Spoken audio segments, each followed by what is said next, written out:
Hello प्यारे बच्चों, ये है हमारी कार्यपत्रक संख्या 71 जो कक्षा छठी से 8वीं के बच्चों को करनी है 25 सितंबर 2020 को। बेटा आप सभी अपना नाम लिखेंगे, अपने कक्षा अध्यापक का नाम लिखेंगे, अपना रोल नंबर और स्टूडेंट आईडी भी ज़रूर लिखेंगे, क्योंकि आप जब काम भेजेंगे तो आपकी पिक को पहचानना या आपकी पीडीएफ को पहचानने में टीचर को मदद मिलती है जब आपका आईडी भी लिखा होता है।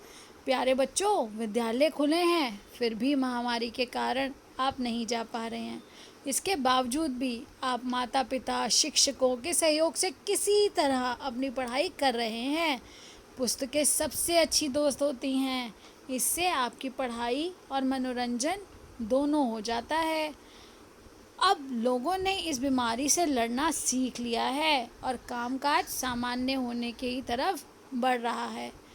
आपने अब तक पढ़ाई करने के कुछ अलग तरीके या नियम बना लिए होंगे।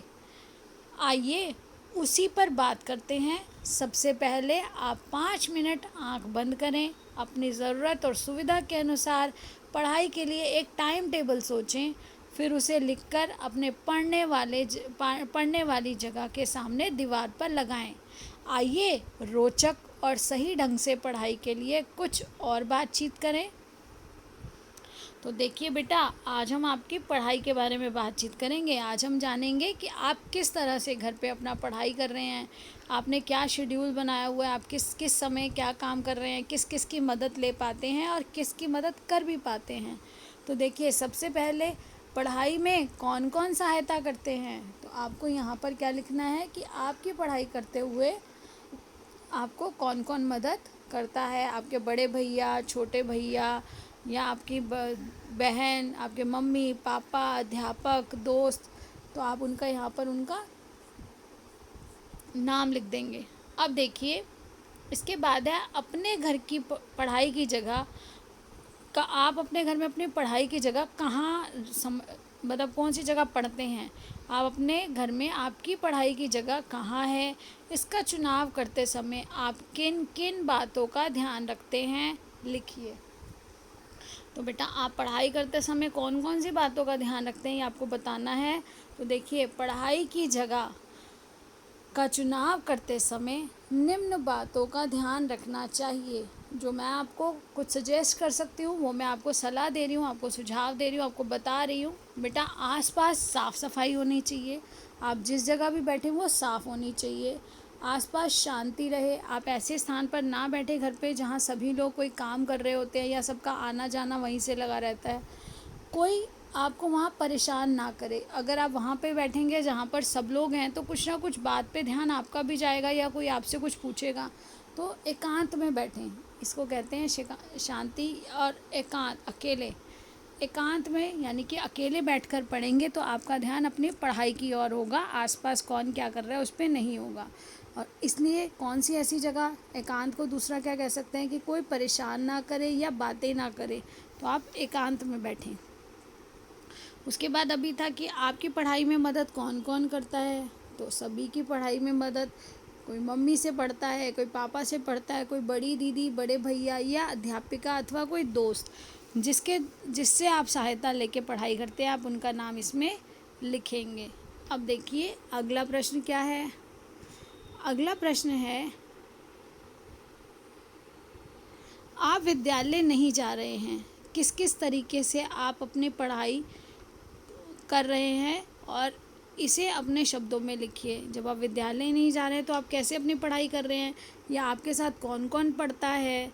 तो अब देखिए, विद्यालय ना जाते हुए भी हम अपनी पढ़ाई अध्यापिका द्वारा, अब देखो आप विद्यालय नहीं आ रहे लेकिन आपके पास ये वर्कशीट्स आ रही है ना बेटा, तो विद्यालय ना आते हुए भी आप क्या कर रहे हैं, आपका जो टीचर आपकी वर्कशीट भेज रही हैं या यूट्यूब वीडियो या पाठ्य पुस्तकों द्वारा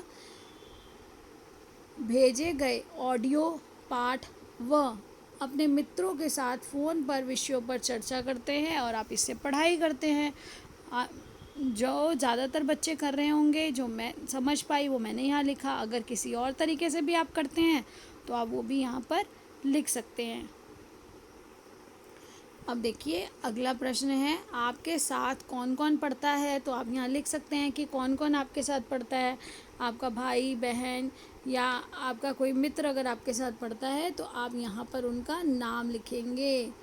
फिर उसके बाद देखिए यदि आपके पास स्मार्टफ़ोन है तो पढ़ाई में किससे और कैसे मदद लेते हैं? बेटा जो आजकल आप लोग व्हाट्सएप या ये यूट्यूब देख पा रहे हैं तो ये स्मार्टफ़ोन के कारण ही हम देख पा रहे हैं। तो जिन सब बच्चों के साथ स्मार्टफ़ोन है वो तो आराम से क्या कर पाते हैं। देखिए आप अपने टीचर से भी व्हाट्सएप पे, इंटरनेट से भी और यूट्यूब से, अपने मित्रों से चित्रों के माध्यम से, कि आप कहते हैं दोस्त को कि मुझे पिक खींच के भेज दो अपने काम की, मुझे समझ नहीं आ रहा कैसे करना है। तो इन सब तरीक़ों से हम अपनी देखिए, और कक्षा के चित्रों के माध्यम से अपनी कक्षा के व्हाट्सएप ग्रुप से मदद लेता हूँ या लेती हूँ।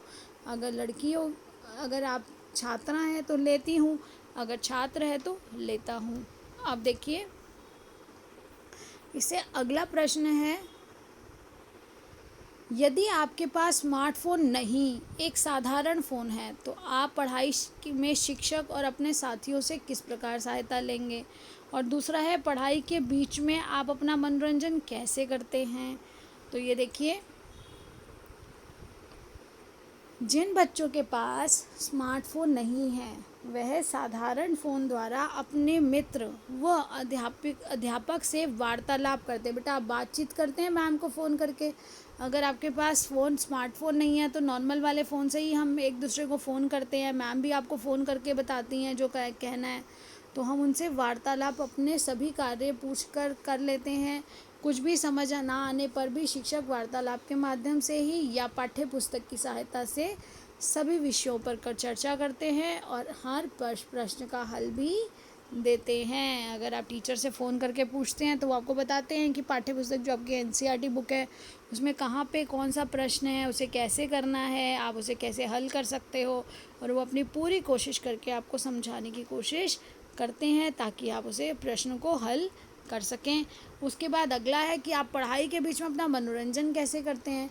तो आप पढ़ाई के बीच में कैसे करते हैं अपना मनोरंजन? पढ़ाई के बीच में मैं अपना मनोरंजन गाने सुनकर, कुछ समय टीवी देखकर, देखिए टीवी देखते हैं ना सब बच्चे, कुछ समय टीवी देखकर, वीडियो गेम खेलकर या अपने भाई बहन के साथ खेलकर करती, अगर छात्रा है तो करती और छात्र हैं तो करता हूँ। इस बात का ध्यान रखेंगे बेटा आप सब। आशा करती हूँ आप सबको ये वर्कशीट अच्छे से समझ आ गई, और इस वर्कशीट का जो उद्देश्य है बेटा उसको समझिए।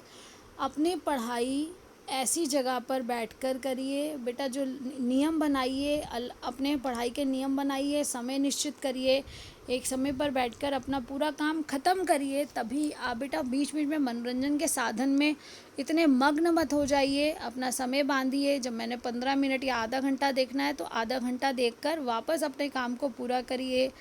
और जो लगातार पढ़ाई करते हैं बेटा तभी सफलता प्राप्त होती है, तभी आपको याद भी रहेगा। अगर आप समझ के नहीं करेंगे, सिर्फ कॉपियाँ पूरी करने के लिए काम करेंगे तो ऐसे आपको याद नहीं रहेगा, समझ नहीं आएगा। ध्यान से पढ़िए। कुछ भी परेशानी है तो आप अपनी अध्यापिका से, अपने दोस्तों से मदद ले सकते हैं। इसलिए सीखते रहिए, खुश रहिए, सुरक्षित रहिए और स्वस्थ रहिए। धन्यवाद।